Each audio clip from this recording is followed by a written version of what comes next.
Olá, sejam bem-vindos ao nosso quarto episódio da série aqui Aprendendo Ciência da Construção comigo. E hoje vamos para o segundo episódio, reagindo à série de vídeos ali que tem no canal do Matt Riesinger.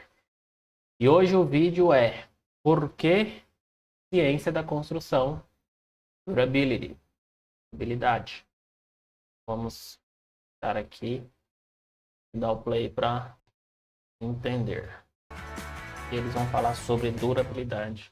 All right, my friends, Building Science 101, Episode 2, Why Building Science Matters, Durability. Wow, that's a loaded word in the building science world. Durability. You know, the minute you say durability, first thing that comes to mind, I know people out there literally making hundreds of thousands of dollars, millions if you want to include lawyers, Yeah, on the fact that buildings fail. that's right. That's right. Já para começar a fala dele, não diria que é só lá para ele nos Estados Unidos. Aqui no Brasil,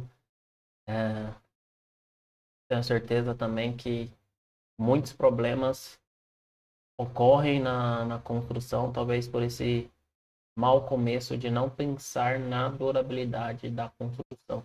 E percebe-se que cada vez mais as construções estão durando menos, investindo altos valores numa construção, mas sem pensar o quanto que essa construção vai durar. E aí, o jeitinho que está sendo dado para as obras, rapidamente está sendo percebido problemas e até antes da garantia. E é onde fica causando os problemas de dar dinheiro para os advogados, né? Right. Right? It's that business is incredible. And that's why this series is so important, Steve, is that if it doesn't last, it doesn't matter. I think I may have stole your thunder. No, you're right. yeah. Say that. I say that all the time. It's like, we talked about control in the last one, and we want to gain control. We want to build an environment. But the most important thing about that environment, it's got to last, That's right. right? It's we're going to get into a whole bunch of other aspects of building science and, comfort and health and energy efficiency and all of that. But I can build the best passive house in the world, have it 0+ energy. If I don't get the flashing details right That's right. and water gets in and the building rots away, what have I done? That's right. I've done nothing. And that doesn't necessarily mean that we need to build out of concrete. Now, we certainly do that in a lot of parts of the world. We don't in America. But analogy I love that I've heard Joe Stieber talk about. Legal. Vamos ver a explicação, mas ele já adiantou que para ser durável não precisa da gente construir de concreto, né? Ou de alvenaria, né? Como as pessoas podem dizer que pode ser a solução para as construções, já que no Brasil se constrói assim, né? E assim que funciona. About is how long will your dining room table last if it's in your dining room, right? This table right here is a fake wood table. I suspect this is probably MDF underneath this veneer here. As long as this is in the studio, in theory, 100, 200, 300 years from now, this table will look just fine. If I take this table and put it outside and use it as a picnic table, how long will it last? A month? Maybe 6 months? Yeah. Even your best pressure-treated wood is only going to get maybe a decade or two outside before it starts to decay and look bad. So wood, these studs back here, an amazing building material. God gave us this imperfect material that is so fun to work with. I love the smell of sawdust, but if we make a table that's dry, that wood can last literally hundreds of years. I've been in Japanese buildings that were 1,000 years old. They were made from wood. But this durability is key. Now, where do we start on this? So, Legal essa analogia que ele fez, né? Independente do material. Se o material for colocado num ambiente errado, pode ser o melhor material possível. Se ele não estiver num ambiente adequado, com a proteção adequada ali para ele, ele não vai ter a duração também. Então, quando a gente fala de uma casa, e aí ele foi para dar o exemplo, né, da madeira ali neles, a gente com o steel frame, não adianta, a preocupação não é steel frame. Steel frame ali é um detalhe que vai fazer a vedação e a compor a estrutura ali principal da casa. Mas se a proteção de toda essa estrutura proteção de cada material que precisar de proteção, não tiver a proteção adequada, não vai adiantar esse material você ter um grande investimento. E aí a gente pode levar até para itens, né, da casa. Eu tenho investir em itens da casa que são luxuosos e a casa não tiver essa proteção adequada, né? Que não garantir tudo isso de adequação ali para ter a durabilidade na construção e esses itens investidos, né, sobrevivam, né? Again, bringing it back to durability, and it's, you know, the number one killer of buildings, water basically. But I always find it interesting that a lot of, as much as we understand water and durability to be an issue, I've never had a building inspector come out and say, hey, let's do a water management inspection. That's right. I want to make sure your flashing's right. Do you have kickoff flashings on the roof? Uh, And all these things you're going to learn later if you're not familiar with terms like kickoff flashings and stuff. But nobody ever really talks about how to provide solutions for water management.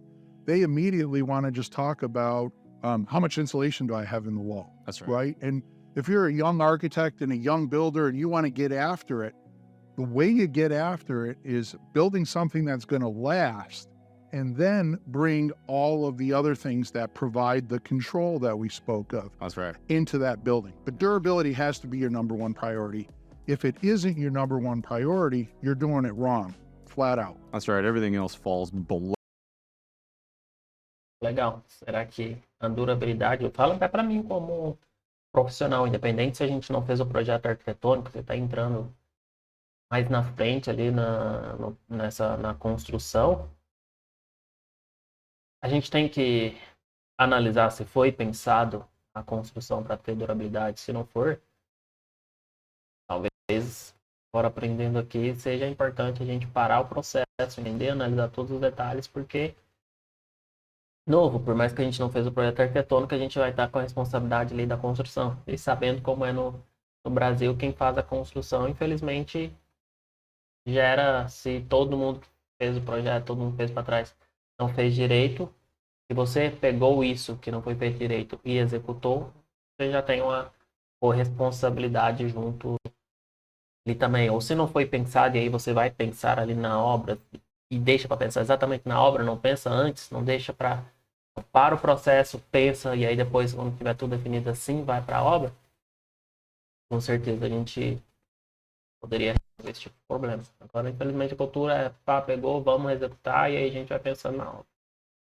Aí, durabilidade é o que menos vai ter as obras. Low in the order of importance. Yeah, I always say, I'll use my other one before you steal this one. Durability is key. It's key to a successful building. I cannot have success without durability. That's right. I can build a building that churches in Scandinavia, been around for 1,000 years or 800 years, whatever, sitting in mud and in dirt. Yep. They're still here. Yeah. Why are they here? Because durability was the key. They have nice big overhangs. They have a lot of things that are instilling durability and the success of durability into their projects. Yeah, for sure. Right. So I thought I'd get a little architect-y on us. I broke out a simple sketch. This is actually Rhode Island's first passive house. I did it probably about 8 or 9 years ago. It's a hardline sketch, meaning that it's not freehand. It's actually using a triangle and a T-square. But I thought a building elevation, when you're talking about durability, is really important. Yeah. There's certainly a lot of aspects of what we're trying to do here. And because durability is key, you know, our good friend and mentor of everybody in building science, you know, Joe would say, hey, windows always leak. That's right. You know, beware of water. Water's the number one killer of buildings. And, you know, from that, what I've taken away is don't let water get on the building. That's right. Right? Keep the water away. If we're going to talk about durability, we want nice big overhangs here. Yep. So that the rain, when it comes down, it falls off of our building, away from our building. That's right. And that's utilizing durability with physics rather than with chemistry, right?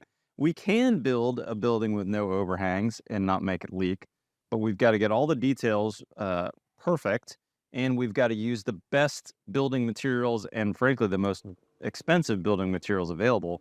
Whereas this building that you designed relies on simple physics, Yeah. simple gravity to bring the rain and shed it off the house. And I know as architects, I see E ele já vai começar algumas críticas que a gente pode até estender para o Brasil, pensando, né, algumas críticas que a gente pode estar estendendo para o Brasil, que é esse primeiro pensamento. Durabilidade é a chave. Beleza, durabilidade é a chave. O que a gente precisa... Qual que é o maior problema para a durabilidade de uma construção? Água. E o que a gente está fazendo hoje em dia nos projetos, nas casas? A gente está trazendo a água para dentro da casa. Está fazendo telhados embutidos. Agora começou a moda também de fazer beirais. E aí, em vez de fazer o beiral, igual ele está mostrando ali, um beiral que vai expulsar a água da fachada, não. A gente está fazendo um beiral assim. E traz a água para dentro da casa. Então, a gente, em vez de pensar, a gente ainda, no instinto, está fazendo coisas o contrário do que deveria fazer. Então, é algo de se pensar, né? De analisar e... De novo, a gente não participou da fase de projeto, mas pegou só isso para executar e dá uma cutucada, seja no cliente, seja no profissional. Você já pensou como é que vai ser o funcionamento disso? Quando chover, quando tiver um problema de água, como é que vai ser a proteção? A gente está trazendo água para dentro da casa. E aí eles começaram a falar que quando não há esse pensamento da física ali, automática para expulsar essa água, aí o que a gente precisa de fazer? Utilizar materiais caros, investimentos altos para evitar problemas com a água. Porque se a gente não aproveitou da física, fazer uma arquitetura que expulse a água dessa casa, a gente vai ter que utilizar soluções caras, porque a gente quer garantir, não quer que dê problema. Porque qualquer pós-obra, qualquer problema posterior vai ser muito mais caro do que a gente investir em melhores materiais. some architects, they love to challenge Mother Nature, right? They'll do parapet walls, nice flush. Os arquitetos gostam de desafiar a mãe natureza. Diria que aqui no Brasil, 100% não, mas muitos arquitetos também gostam de desafiar a mãe natureza aqui. E aí sobra para quê? Sobra lá pro cara da execução ter que pensar soluções para minimizar esse problema, que eu não diria nem para resolver, porque resolver 100% a gente só vai resolvendo, depois começa a dar o problema e a gente vai entendendo, mas para poder resolver não dá. Hey, how can we get that knife-like edge between the window and my cladding? Well, I'm going to say that's okay, but my guess is, and I'm right probably 99% of the time, that architect doesn't put the same amount of energy into developing the detail from a building science perspective as he did or she did developing the aesthetic detail. That's right. Teto não coloca 99% da energia dele pensando na ciência da construção, assim como ele gasta pensando na estética. Essa fala dá pra gente trazer 100% pro Brasil. Dá pra eu contar nos dedos a quantidade de profissionais que a gente conheceu que tem essa preocupação com o construído, como esse construído vai funcionar, e não simplesmente com a estética. E isso se resume até na qualidade dos projetos. A gente aqui com a construção, a gente recebe vários projetos que tem só imagens 3D, como se as imagens 3D renderizadas ali fossem resolver a construção. Então, a partir do momento que a prioridade está sendo fazer imagens 3D bonitas, e isso é o projeto que o cliente tem, já começa o problema, né? Onde que está se gastando energia? E como aprender a fazer imagens 3D de qualidade e não em como vou fazer um projeto que vai fazer essa construção funcionar. Como eu vou ganhar controle da construção, como pensando, né, a ciência da construção. And it's okay if you do those things, but building science has to play a major role, and it has to be equal or better. That's right. Because if you're going to take all that time to build a beautiful building and it rots away I mean, my time at Building Science, we did a bunch of building investigations. É isso aí, que não adianta o projeto ser lindo, maravilhoso, se não funcionar, se apodrecer. E, né, um ano a casa tá cheia de problemas. Ah, mas quando a gente vai para outro padrão, aí pode investir nos materiais caros, mas eu tenho certeza que todo mundo que tem dinheiro, se pudesse investir menos daquilo que ele pudesse, do que aquele que ele investiu na construção, né, do que ele está pretendendo investir, com certeza ele investiria. Então, se a gente pode dar soluções melhores que vai unir a qualidade com o potencial financeiro do cliente, vai ser maravilha. A gente só precisa de parar para pensar um pouquinho antes, gastar mais tempo pensando antes de iniciar a construção, parar de fazer imagens bonitas e fazer imagens bonitas, mas também um bom planejamento da construção. Né? As a young architect, I was literally appalled at going into buildings that were a year or two old, millions of dollars worth of construction, and the homeowners can't live in the building anymore. Yeah, that's right. That's That a year or two. unfortunately, that happens all the time. It's crazy. So let's take a step back, Steve, and talk to us about why those older buildings lasted. So it's really interesting. The older buildings lasted because they were energy inefficient, Mm-hmm. right? I mean, think of an oven. We'd build a wood church somewhere out in the middle of the field. We'd put the big beams right down in the dirt. We'd build the church, and then we'd put a wood stove or a fire or fireplace inside this building. Yep. And pretty much bake the building dry, That's right. right? We basically put the building, that lumber was in a perpetual kiln, Mm-hmm. right? That's a great way to say it. I like that. We don't Smart. do that anymore, Yeah. right? Because our building assemblies, I mean, this wall here is 12 inches thick. It's a double wall assembly, and it has a rain screen on the outside, and all of these things that are working towards durability. Yeah. But the most important thing that you're suggesting is in an old building, if I had a wall, energy basically flowed through it. Yep. Right? In both ways. In the summertime, it would heat up also. Yeah. So even if it got rained on, that wood would still dry because there's not many places on earth where it rains more than the sun comes out. Yeah, that's right.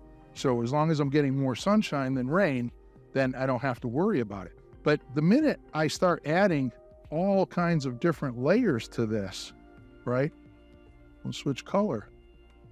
That energy is not making it Through the wall. up through the wall as easy Yeah. Either inside or outside. or outside. And that energy from the sun, is not really penetrating that wall. Mm-hmm. So in building science terms, we use a real high-tech term, the wall is less forgiving. That's right.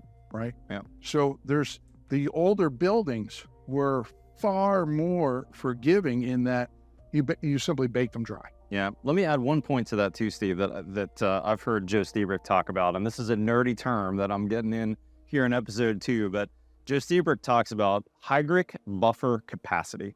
You know, those 2x4s in the wall right there, if I were to soak that 2x4 in water, just like a tree has its roots into the ground, that water would rise up through the 2x4. And so that 2x4 actually has a pretty fair amount of hydric buffer capacity. It can pull water up and distribute it through the wood.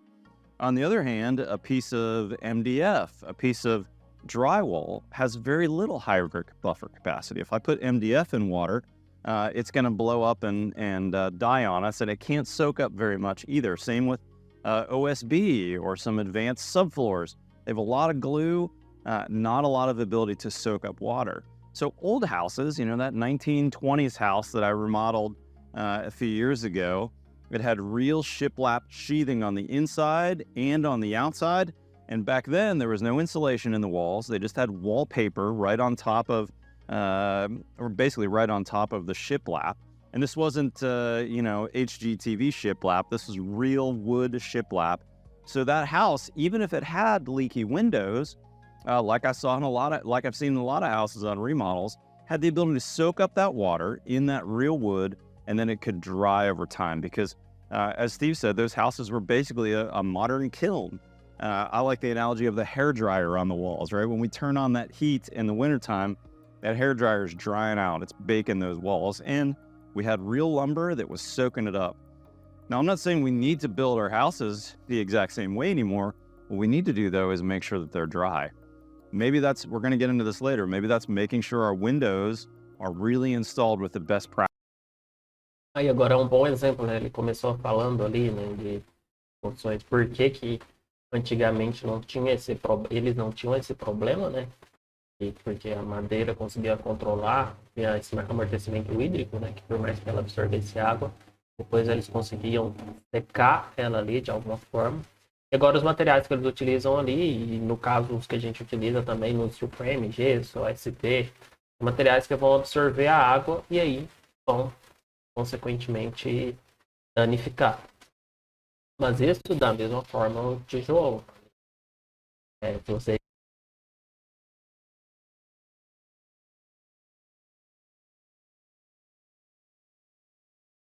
você que é fã da alvenaria,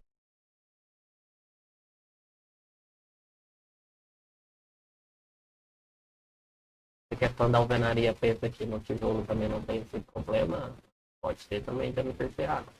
E aí é o que ele falou, não é também porque tem esse problema que a gente não vai construir. Não, é o pensar que, beleza, funciona o material assim, vamos utilizar as vantagens dele e entender que a gente precisa de deixar esse material seco. Então, como a gente vai fazer para deixar ele seco? Agora, se a gente começar o pensamento de, vai dar problema se utilizar o material, isso é só ver um negócio e não começar a resolver as coisas na raiz, tá fazendo as coisas sem pensar, né? O intuito dessa série aqui é a gente entender a ciência da construção, ser mais intencional e não, se isso não funciona, vou usar isso vai dar problema, não vou pensar na solução, vou só usar determinado material. Não é bem por esse lado. Practices, and they're flashed correctly, they have sill pans, they have head flashings. Maybe that starts with a design, though, like Steve's talking about, with some really good overhangs, so those windows, as Steve said earlier, aren't challenged, that they don't even get water on the window to begin with. If we do that, then we don't have to use such perfect installs with perfect materials and precious and expensive things. We can make sure that those houses aren't getting wet to begin with. Another analogy I like is the big umbrella analogy. You know, if you think about all the houses built in North America prior to, 1900, they all had a big golf umbrella on those houses. They all had 2, 3, 4 foot overhangs, like the buildings you mentioned in Switzerland. You got a big golf umbrella, kind of doesn't matter what you've got on for a raincoat. You're not really going to get wet. The only thing that might get wet is your shoes or maybe your bottom of your pant legs. Take away that golf umbrella and put a smaller umbrella up, and now all of a sudden, oh my gosh, we might get wet with the smallest amount. Olha aí, é sensacional esse exemplo aí. Ele até fez ali em vídeo. Depois eu vou fazer um desses para pôr no Instagram. A gente tem que imaginar a casa igual é a gente saindo na chuva. Se a gente sai com guarda-chuva, tem toda a proteção. Quanto menos a gente quiser molhar, mais aberto a gente vai comprar esse guarda-chuva, né? Agora, se a gente simplesmente só bota uma capa de chuva, a gente vai estar molhando todo, da cabeça, o corpo inteiro até os pés. Guarda-chuva, agora falou, a gente vai molhar às vezes ali a canela para baixo, ali os pés. Uma casa da mesma forma, se a gente quer aumentar a durabilidade da casa e a água é um dos maiores problemas, que a gente vai continuar projetando, pensando a casa desse jeito, trazendo a água para dentro da casa e não fazendo beirais, fazendo proteções adequadas para a gente expulsar essa água da fachada. Of wind in that rain pour coming down. So it really starts with this durability. Yeah, 2 things come to mind based on what you were just talking about.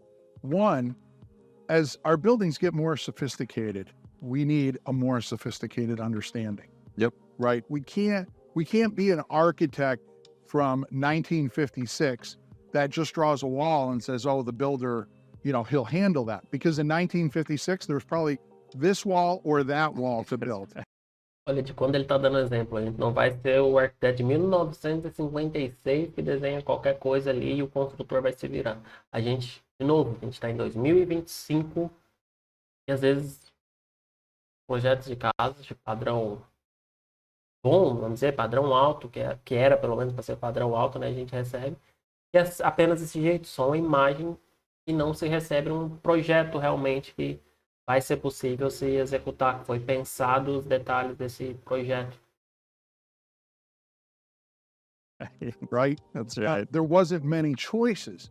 As an architect now, there's all kinds of aspects of that wall that I have to deal with: the rain screen, drying, wetting, how vapor moves through, just the whole building science, that idea of control. And we're going to get into the details, but at the highest level of understanding, we need to understand what the hell we're doing when we're putting a building together. And we need to be on the same page with our builders. Yep. And the interesting thing is, these days, clients are now part of that conversation. That's right. You know, with videos like this, people going online and stuff, seeing Build Show Network videos and Yeah. watching those. That's A ideia desses vídeos aqui no canal, que os clientes e profissionais de alguma forma também não entendam, os clientes. Tá na internet a todo tempo buscando informações, né? Como a gente tem essas informações no YouTube.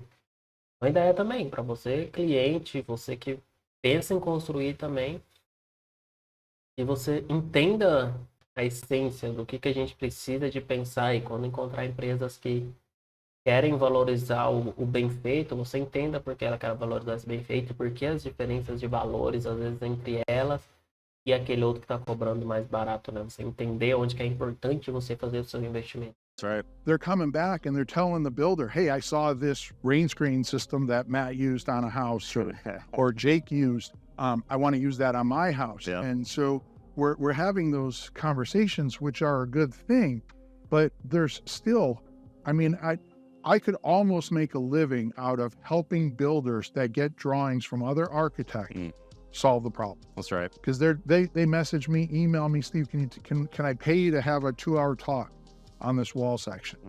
And we really need to get an understanding of what we're doing. And, That's right. and it's basically, Bill Belichick says it best: do your job. Yeah. If you're an architect, do your job. Design the house, but design the wall too. Yeah, that's right. Do it. Não preciso nem de repetir, né? Mas repetindo para fortalecer, precisamos projetar a casa, mas também precisamos projetar as paredes. Não tá só ter a imagem bonita, a gente precisa de saber como essa imagem bonita vai funcionar e como ela vai trazer essa durabilidade para a construção. Só pensando nos detalhes. Mas aí, para você, cliente, para pensar os detalhes, tudo tem um custo, tudo tem um tempo maior, tempo diferente. Então, você precisa de iniciar, se você quer uma construção para tal data, você precisa de iniciar antes, sabendo que o tempo de projeto, o tempo de pensar, planejar, precisa ser maior se você quer algo realmente bem feito. You know, Let's talk for a minute about a phrase that you and I hear a lot out in the marketplace, which is houses. let me put my hip waders on, because it's gonna flow. It's good low. Houses need to breathe. This is really something we need to talk about here in the durability phase. Houses need to breathe. What do you think about that? Yeah. So 2 things come to mind there. One, if I had a client there and a builder says houses need to breathe, I'd look at the client and say, let me give you 2.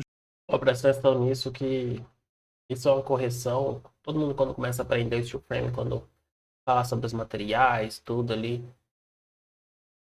foi se difundido uma fala de que a casa precisa de respirar, e aí os materiais, principalmente quando vai falar da membrana hidrófuga, que a membrana hidrófuga permite a casa respirar. Então, tem um equívoco nessa fala, e aí é o que eles vão explicar aqui. Mas, de novo, eles são lá dos Estados Unidos, não é só algo que o Brasil está fazendo, de alguma forma faz errado, né, por não entender a essência da explicação, a teoria da construção nesse aspecto. Também eles têm ponto, e aí é que eles vão explicar. Scenarios. We could bring outside air in and we can condition it, right? We could take that conditioned air, we can run it through a filter or 2, and then send it into the house. Or we can just let air come in through all the nooks and crannies, especially the ones that are at the bottom of the wall right? Where you have that bottom plate and you have carpet on the inside, and it comes in. Guess where you can't vacuum? Yeah, that little inside corner. Yep. Yeah, that's going to become the filter of that outside air. So, Mr. or Mrs. Client, which scenario do you prefer, right? End of story there. If you still don't believe me on houses need to breathe, if you're so confident as a builder, as a client, as an architect that buildings need to breathe, then why don't you tell your clients to leave their windows open an inch all year? So at least then, if they need to breathe, let's get aggressive about it. That's right. Aí é o que ele faz a analogia, né? Ah, se a gente então precisa deixar a casa respirar, é só deixar as janelas e as portas abertas, né? Que a casa vai respirar. Então, precisamos entender a teoria, a essência dessa, na verdade, a troca de ar correta que precisa de ter dentro da casa. E não entrar ar por qualquer lugar, porque o ar, a janela não vai ser um ar muitas vezes filtrado, um ar com qualidade. Um ar com sistema de filtragem ali, todo controlado, ele vai ter essa qualidade. Let's open the window and let's let them breathe. Yeah, that's so funny.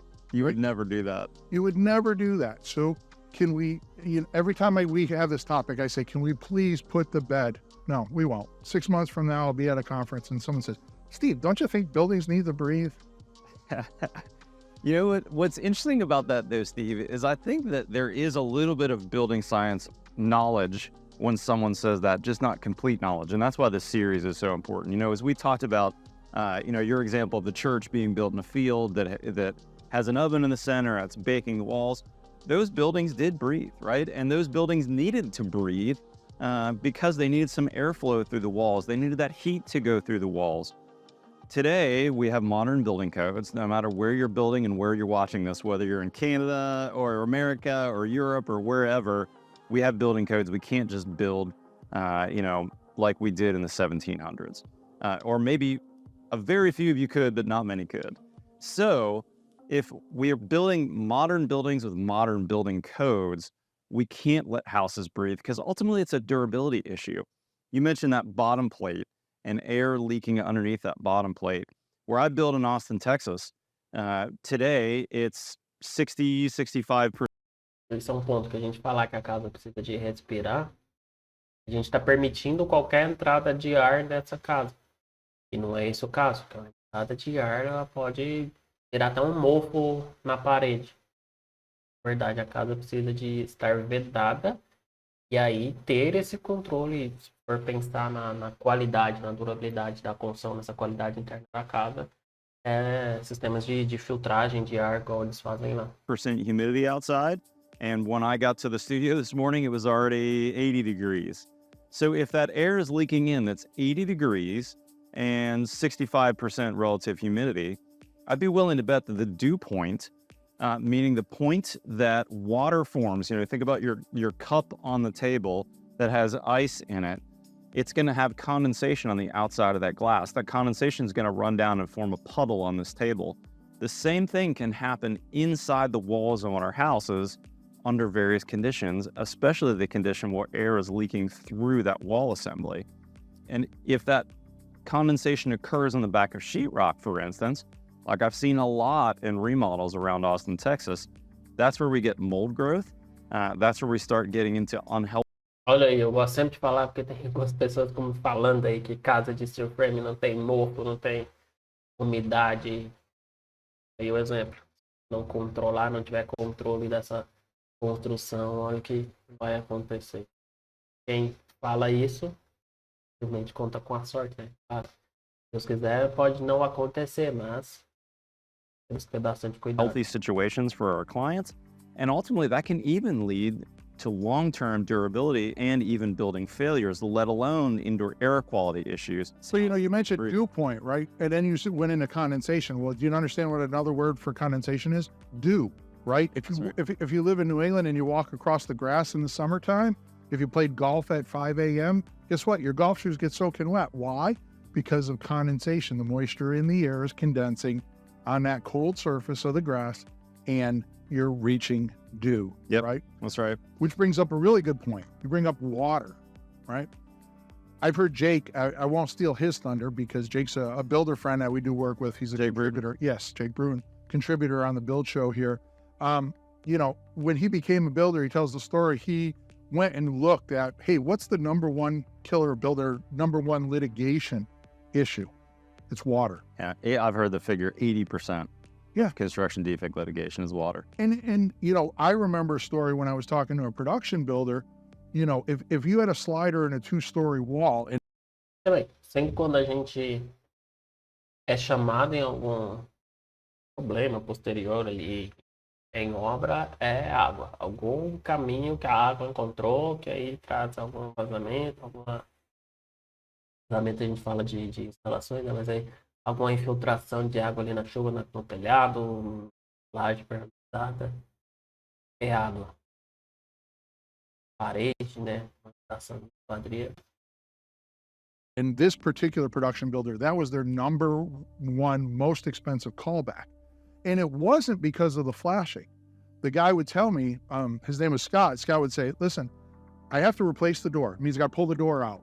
I got to fix it. But guess what? When that water came in, it ruined the floor. Mhm. It's a hardwood floor throughout the whole first floor. I just can't sand the first 3 feet. I got to knock down the whole floor in the room. Yep. Right? So that one little leak, now you're sanding the whole damn floor. How do you think a client feels? If you're a builder and a client has to do that in the first year or two, what does that say about you as a builder? That's right. Right? And I'll write it here so we have record of it. But water, number one killer. Mas, agora aprendemos, né? Pegamos um projeto independente e temos que parar, analisar qual que é o caminho da água em toda essa construção. Tem algo que não foi bem pensado, a gente precisa de posicionar, pensar para garantir primeiro para o cliente, né, que vai morar nessa casa, porque agora eu tenho a ciência dos tipos de problema que precisa de ciência, que a gente precisa de pensar em casa durável. E para mim também, como construtor, de não ter problemas ali em 1, 2 anos de pós-obra, porque não foi pensado e eu simplesmente ficar jogando a culpa ali para, fulano que não projetou, não. Agora eu sei, agora eu preciso de me resguardar, e se o fulano não pensou, a partir do momento que eu sei e construir sem fazer as alterações devidas, a responsabilidade, de certa forma, também é minha. Não adianta eu fazer sabendo que tá errado e depois ficar lamentando porque eu fiz errado mesmo. If Eu sabia e in this video, you take one thing away, you need to walk away with saying, I need to ask the question, where does the water go? Everything I do, when I Para look at onde an vai a água? elevation, I should be asking, where does the water go? That's right. Right? When I look at the way the ground is getting graded, where does the water go? When I'm in the basement, where does the water go that's on the other side of that foundation wall? Yeah. Right? If I'm in a house here and I have an entrance door here, makes sense to put some kind of porch roof on there, right? Where does the water go? Yeah. Well, it doesn't go over my door, it doesn't challenge the door, and it doesn't challenge me when I'm standing there at the door. That's When I install a window, you brought it up earlier. Windows in 2-story walls versus windows under overhangs. Yep. The one under the overhang, I don't have to worry about that much.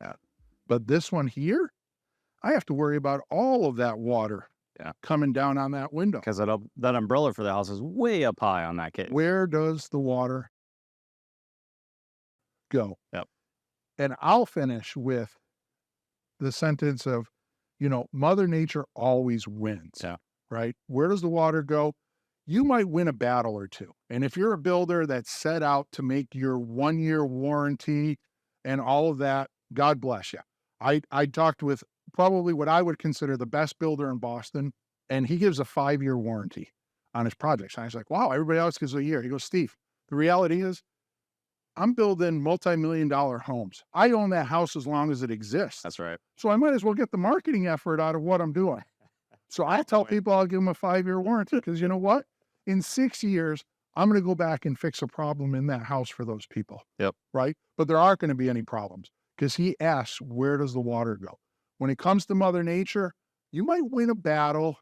You might win 2 battles. Mother Nature never quits. Yep. She is the greatest adversary the building industry has. She doesn't quit. She's pounding every minute of every day. 100%. This episode of Build Science 1. Então, para finalizar, a gente tem duas frases que eles deixaram para a gente que temos que ficar com elas na cabeça. Uma é: pegamos um projeto, a gente não fez o projeto, pegamos o projeto em andamento, já está pronto, o cliente já quer começar a construir. Vamos entender para onde vai a água. Todos os caminhos, muitos projetos vêm sobrados, cidade permeabilizada, varanda, muitas áreas, problema para a água. Então, o primeiro ponto é entender onde vai a água. Igual ele falou, fundação, solo, onde vai essa água? Analisar isso. E segundo, ter na cabeça que a mãe natureza sempre vai vencer. Se a gente não cumprir a primeira frase de entender para onde vai essa água e simplesmente contar com a sorte, falou. Sorte vai fazer a gente vencer uma batalha, 2 batalhas. Mas a mãe natureza vai sempre insistir e esse problema vai acontecer. Então, pra gente aqui, por exemplo, vou levar essa fala dele ali do exemplo do colega dele de Boston. A gente está construindo casas multimilionárias. Então a gente tem que pensar que eu vou dar garantia para o cliente eternamente. Essa casa vai ser minha também, porque se eu construir ela, eu quero resolver todos os problemas dela. Eu quero estar ali para resolver todos os problemas. Só que eu vou fazer isso pensando que eu fiz um bom trabalho, eu fiz a casa bem pensada e vão ser problemas ocasionais. Espero que vocês tenham gostado desse quarto vídeo, segundo reagindo aos vídeos da série do Math aqui. Um abraço. Na verdade, antes de um abraço para o próximo vídeo. Se você ainda não é inscrito no nosso canal, se inscreva no nosso canal, curtam esse vídeo, deixe seu comentário sobre o que você pensa sobre como a gente projeta nossos projetos hoje em dia, se você acha que a gente está pensando na durabilidade das construções, ou se a gente está no caminho contrário da durabilidade nas construções. Espero que vocês tenham gostado. Um abraço e até o próximo vídeo.